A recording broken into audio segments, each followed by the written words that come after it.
پہلی جنگ عظیم اور دوسری جنگ عظیم نے یورپ کی جغرافی کو بڑی حد تک متاثر کیا، لیکن اب دنیا کے عالمی حالات کو مد نظر رکھتے ہوئے ڈیفنس اینالسٹ ایک دفعہ پھر سے ایک عالمی جنگ کا انڈیکیشن دے رہے ہیں۔ Russian Ukraine crisis, India Pakistan Kashmir crisis, China امریکہ تائیوان کرائسس اس جنگ کے ایکسپیکٹڈ پریشر پوائنٹس ہو سکتے ہیں، لیکن یوکرین میں دنیا کی بڑی بڑی سپر پاورز آمنے سامنے ہیں اور یہ جنگ کسی بھی وقت دوسری عالمی جنگ کے بعد یورپ کی بہت بڑی جنگ یا پھر تیسری عالمی جنگ میں تبدیل ہو سکتی ہے۔ دوسری جنگ عظیم کے بعد یورپ کی جو جغرافی بنی تھی وہ اب پھر سے شاید بدلنے جا رہی ہے، اور وہ بھی پیوٹن کے ہاتھوں، مگر کیسے؟ Let's find out.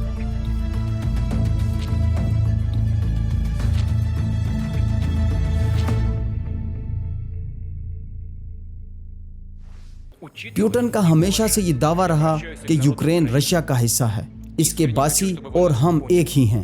ہم ہمسائے نہیں بلکہ ایک ہی قوم ہیں۔ لیکن یوکرین ایک آزاد قوم ہے، اپنی زبان، کلچر اور پولیٹیکل سسٹم کے حوالے سے۔ ان دونوں ملکوں کی ہسٹری تو مشترک ہو سکتی ہے، لیکن یوکرین ہمیشہ سے ہی کوشش کرتا آیا ہے کہ اس کی انفرادی حیثیت برقرار رہے۔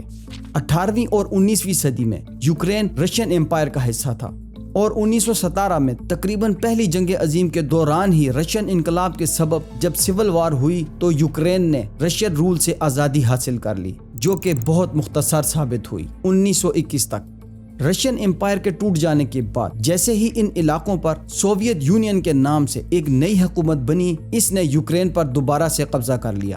اگلی ایک دہائی تک سوویت یونین جبراً اپنی سرحدوں کو بڑھاتا چلا گیا، اور دوسری جنگ عظیم کے خاتمے تک سوویت یونین ایسٹرن یورپ کے بڑے علاقے کو اپنے اثر و رسوخ کے دائرہ کار میں شامل کر چکا تھا۔ یورپ میں کیپٹلزم اکانومی کو پروموٹ کیا جا رہا تھا، جبکہ سوویت یونین اپنے زیر قبضہ اور زیر اثر یورپی علاقوں میں کمیونزم کو پروموٹ کر رہا تھا۔ یہیں سے یورپ اور سوویت یونین کے درمیان ایک نظریاتی اختلاف نے نہ صرف جنم لینا شروع کر دیا، بلکہ کہیں نہ کہیں ایک نظر نہ آنے والی کولڈ وار کا بھی آغاز ہو گیا، جس کی بڑی وجہ تھی یہی کیپٹلزم اور کمیونزم۔ کمیونزم کے ذریعے سوویت یونین ان علاقوں پر، جبکہ یورپ ان علاقوں پر اپنا کنٹرول مضبوط کر رہے تھے، جو کہ آگے چل کر ملٹری الائنسز میں تبدیل ہونے جا رہے تھے۔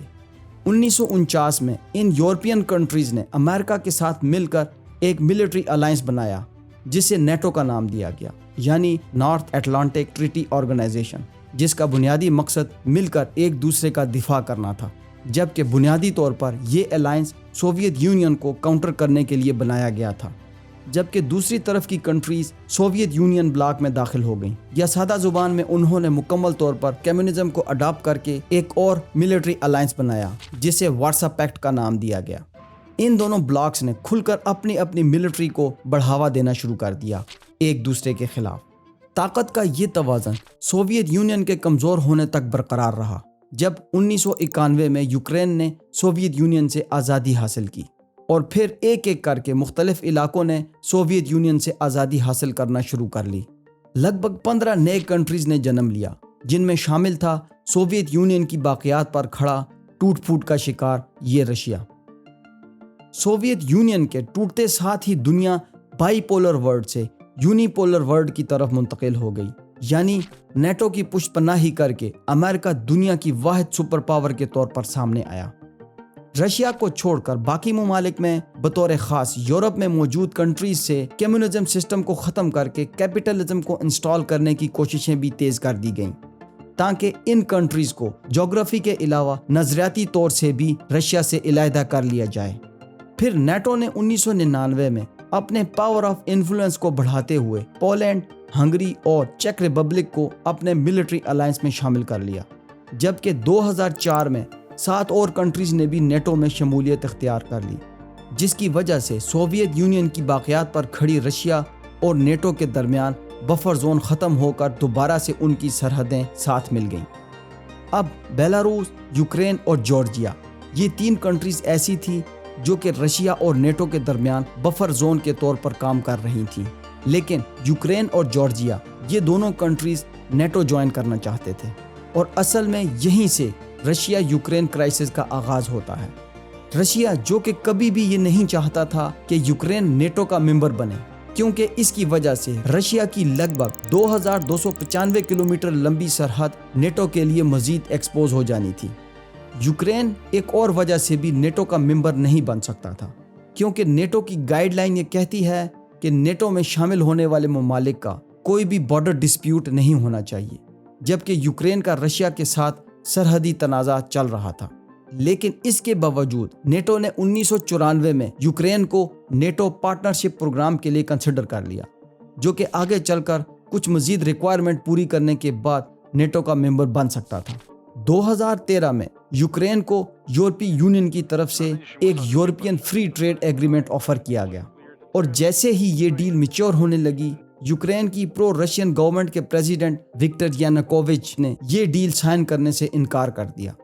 اور اپنا سارا وزن یورپ کی جگہ رشیا کے پلڑے میں ڈال دیا۔ اس فیصلے کے خلاف لاکھوں یوکرینین سڑکوں پر نکل آئے اور یورپی یونین کے ساتھ ایگریمنٹ سائن کرنے کی ڈیمانڈ کرنے لگے۔ گورنمنٹ کی طرف سے کریک ڈاؤن شروع کر دیا گیا، جس میں 100 سے زائد لوگ مارے گئے، لیکن ان مظاہروں میں کمی کے بجائے مزید شدت آ گئی اور پریزیڈنٹ وکٹر کو نہ صرف اپنی صدارت سے ہاتھ دھونا پڑا بلکہ ملک بدر ہو کر رشیا میں پناہ لینا پڑی۔ اس سارے واقعے کے بعد یوکرین کی پولیٹیکل پارٹیز یہ اچھے سے سمجھ پا رہی تھی کہ ان کے ملک کی میجورٹی کیا چاہتی ہے، اور 2014 کے بعد یوکرینین اسٹیبلشمنٹ کا دھیرے دھیرے رشیا کے بجائے یورپین کنٹریز کی طرف جھکاؤ بڑھنے لگا۔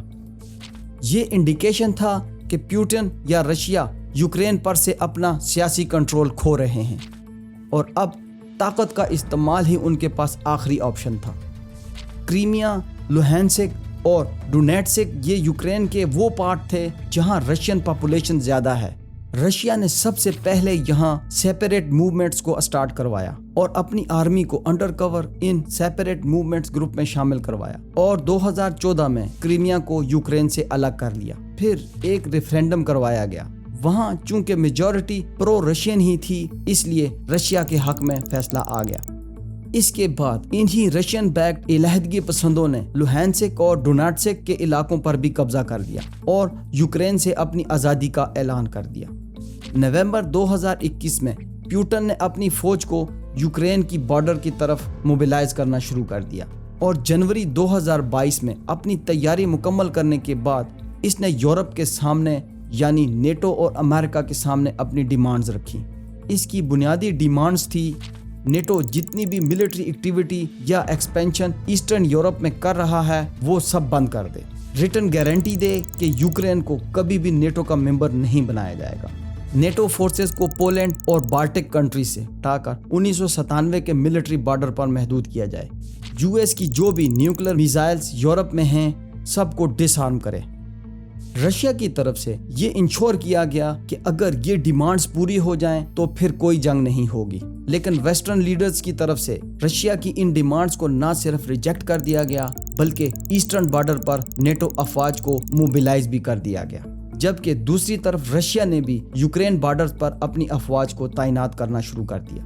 21 فروری کو جنگ کا یہ خطرہ حقیقت میں بدل گیا، اور رشیا نے پیس کیپنگ فورسز کے نام سے انہی رشین بیکڈ علیحدگی پسند علاقوں لوہانسک اور ڈونیٹسک سے اپنی افواج کو یوکرین میں داخل کروا دیا، اور ایک لمیٹڈ اسکیل جنگ کا آغاز ہو گیا۔ اس جنگ میں اب تک ہزاروں لوگ اپنی جان کی بازی ہار چکے ہیں اور لاکھوں لوگ بے گھر ہو چکے ہیں، لیکن حالیہ دنوں میں ماسکو پر ہونے والے حملے کی وجہ سے اس جنگ میں ایک نیا ٹرن آ گیا، جو کہ اس لمیٹڈ اسکیل جنگ کو کسی بھی وقت ایک فل اسکیل جنگ میں تبدیل کر سکتا ہے، کیونکہ اس حملے کے تانے بانے نیٹو اور امریکہ کی طرف اشارہ کر رہے ہیں۔ بدلے میں رشیا نے سپر سانک میزائل سے حملہ کر کے امریکنز اور نیٹو کے ہیڈ کوارٹر کو، جہاں 2 American patriotic missile defence system نصب تھے، سمیت اس بلڈنگ کو تباہ کر دیا۔ بنیادی طور پر رشیا یوکرین کو بفر زون کے طور پر استعمال کرتے ہوئے نیٹو کو اپنی سرحدوں سے دور رکھنا چاہتا ہے، جبکہ امریکہ نیٹو کی پشت پناہی کر کے یوکرین کے ذریعے اپنے میزائل سسٹم کو رشیا کی بارڈر کے قریب لانا چاہتا ہے، تاکہ جنگی حالات میں انہی میزائلوں کے ذریعے امریکہ بڑی آسانی سے رشیا کو کاؤنٹر کر سکے، اور رشیا یہ بات خوب جانتا ہے۔ اس لیے پیوٹن بڑی احتیاط سے یوکرین میں یو ایس کے ڈپلائڈ ڈیفنس سسٹمز کو تباہ کر رہا ہے، لیکن ایسا کب تک؟ کوئی ایک چھوٹی سی بھی غلطی